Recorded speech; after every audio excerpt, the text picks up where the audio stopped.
Hello viewers, welcome to my channel. Hope you are well. So today in this video we are going to learn about the Peasants Revolt of 1381, which was known also as Wat Tyler's Rebellion or the Great Rebellion of 1381.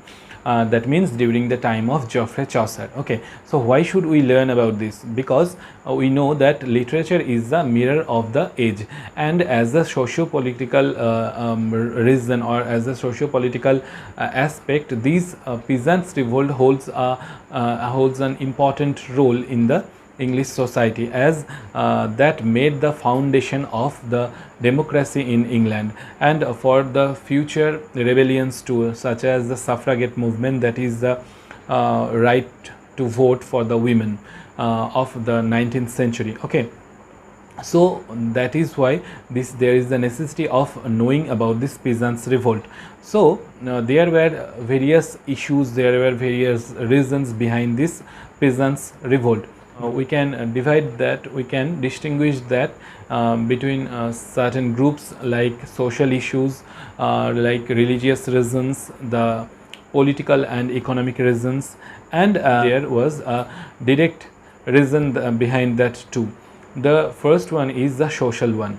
Okay, so there was two different social issues at that time that actually agitated the revolters. The first one is the Black Death.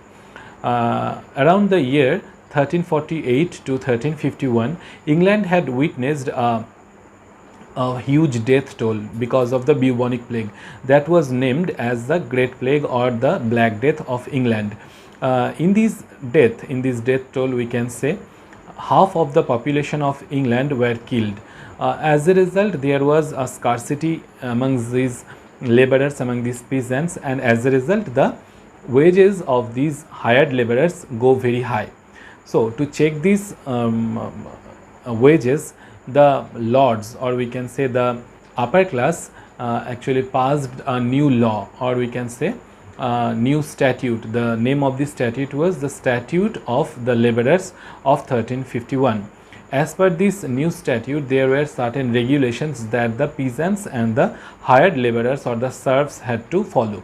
So they were, first, they cannot run off from their previous lords for whom they are working, even if the other lords are paying them much.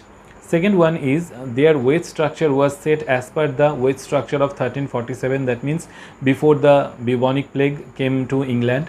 And third one is they were not allowed to give anything to anyone, even they cannot give the beggars the alms. Okay, so that was the condition of the people of England, we can say, at that time. So they were completely agitated against this law, against this new statute, and they revolted against them. So this was the social issue, one of the social issues. Then came the 100 Years' War. We already know that the 14th century England and France was on war. As a result, what happened? No, there was much need of money, much need of fund to continue this war. As a result, after the accession of Richard II to the throne of England, there was an imposition of poll tax in the year 1377, and the common people of England had to pay 4 pence each and every one above the age of 14 years. So because of this, the common people were very much agitated and they started revolting. Okay, so this was so thus we can say these Black Death and the 100 Years' War charged this Peasants Revolt. Next came the religious one. One of the Lollard priests named John Ball preached that every one of us are same before the God, we are all equal. There was no such lords or no such gentleman before the Lord when he created Adam and Eve. So why should there be any lords or there be any upper class in the English society? That's why by his influences actually the peasants attacked the upper class, and there were several other lords who helped them too. So this was the religious cause behind this Peasants Revolt. Then comes the economic and political reason, we can say. The economic reason is very much linked with the direct reason. Okay, so in the year 1377, as I have already mentioned, that there was the imposition of poll tax of 4 pence per head above the age of 14 years, okay, except the beggars. But with the coming of the year 1381, there the poll tax was increased to an amount of 12 pence per head above the age of 15 years, okay, except the beggars. So the common people were very much terrified with this imposition of unnecessary tax, and that's why they started this revolt, okay. So this was the reason behind this. On 30th May 1381, one of the commissioners named Thomas Bampton entered the village of Essex to collect the unpaid taxes for the third time in the 4 years. So as a result, the common people completely disagreed to pay that.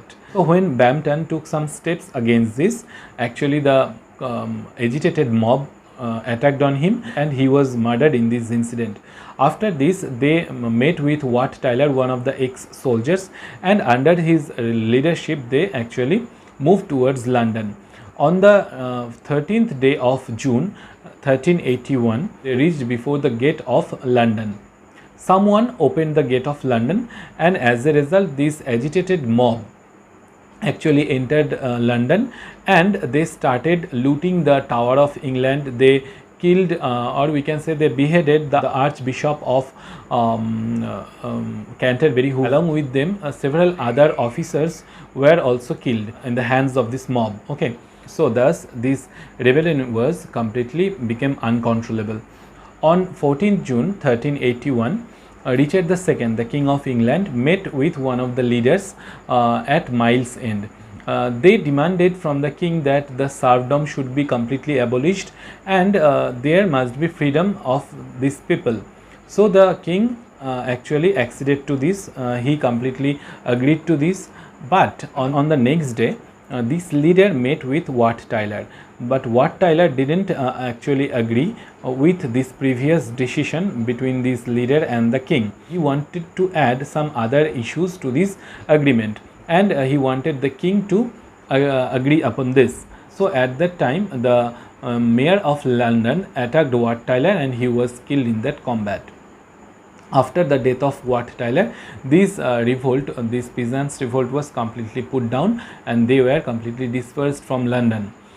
In this time, around November 1381, 1500 rebels were hanged, were killed, and in this time we can say the Peasants Revolt was completely put down. So what were the consequences of this revolt? Actually, most of the words that were given by the king and the nobility were not kept. That means they completely forget whatever they had promised. So after that, we can say, though it was a complete failure, actually this had a positive consequence too. That is, it made the foundation of democracy. Actually, much of the demands of these peasants, of this peasant class and the hired laborers were met when there was democracy, when there would be democracy in England. Okay, so this is for today. This is a short discussion about this Peasants Revolt of 1381. Hope this will be of help. If this helps you, then please give it a like, do share with your friends, and don't forget to subscribe to my channel. Thank you for watching this video.